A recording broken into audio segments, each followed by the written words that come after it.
Well, get used to seeing this face a lot more, and we'll find out why. Welcome to Get Connected. I'm Conn Jackson. I'm here with Wes Moore. Great seeing you, man. It is awesome to have you here. Thank you. First of all, thanks for your service to our country. Thank you. I really appreciate it. Thank you. You're here in Atlanta. Tell us about Atlanta for you. Atlanta's great. I mean, I've allowed a family in Atlanta as well, so Atlanta's always meant a lot to me. And I'm here for the FYE, the First Year Experience Conference, where college freshmen are deciding which books they're going to read going in. And I've just been humbled that so many colleges have selected the Other Wes Moore as their book.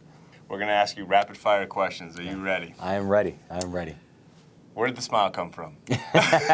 Mom or dad? That, you know what, I have to say that probably comes from Mom. My mom is a very optimistic person, and she's always like, you know, even in the face of every storm that can come your way, you can smile your way through. You picked Johns Hopkins for undergrad. I did. Why? Part of it was a chance for me to go back home to Baltimore. I love the idea of being able to, you know, kind of have that culminating experience. Oxford. What was Oxford like? Amazing. Amazing. It was a chance to see the world. I mean, I've been to over 60 countries around the world, and a lot of it was from my time when I was at Oxford. Just got a chance to really have a greater appreciation of culture and diversity and what it meant to be a minority, and not just kind of an African-American minority, but just an American outside of, you know, this larger context of the United States that I'd known. So it was an amazing experience. Are you more nervous to speak in front of 60,000 people in Vesco Field or walking on stage to talk to Oprah Winfrey? You know, I'd say both were extraordinary. I mean, but I think in both the cases, whether it's speaking with Oprah or, you know, speaking at Invesco, these were issues that I care passionately about. So I was very comfortable. Where are you in your life that you say, I'm going to write a book? Well, you know, actually, I really didn't want to write a book initially. I had known the Other Wes Moore for a while before the book even came out, or the idea of a book even came about.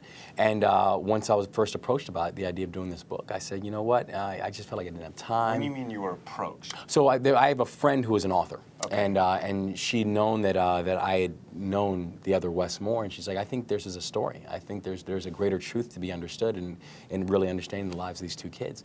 And at first I was like, I'm not that interested. But the more I thought about it, and actually I even spoke to Wes about it, and he said, listen, he said, I've wasted every opportunity I've ever had in life, and I'm going to die in here.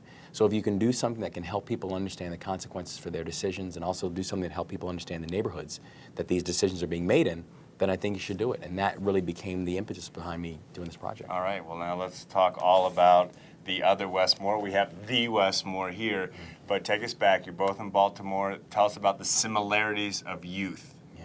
Well, I tell you, one thing that really struck me with this story was, you know, I first learned about Wes because there were wanted posters all over my neighborhood. And the police were looking for Wes Moore, wanted in connection with the murder of an off-duty police officer.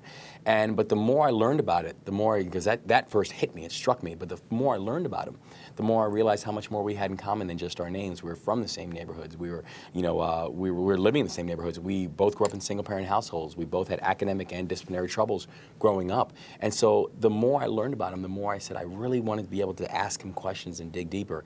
And that's what forced me to one day write him a letter, and then that eventually created. Now I've known Wes for close to 7 years. So we look at, you know, they always say, does the environment raise a kid? Yeah.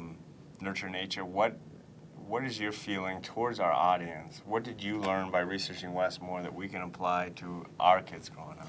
Well, you know, one thing I think that, you know, raising kids is extraordinarily difficult, and I don't think it's easy to say, well, it's all about nature, it's all about nurture. I think it's really a marriage of both.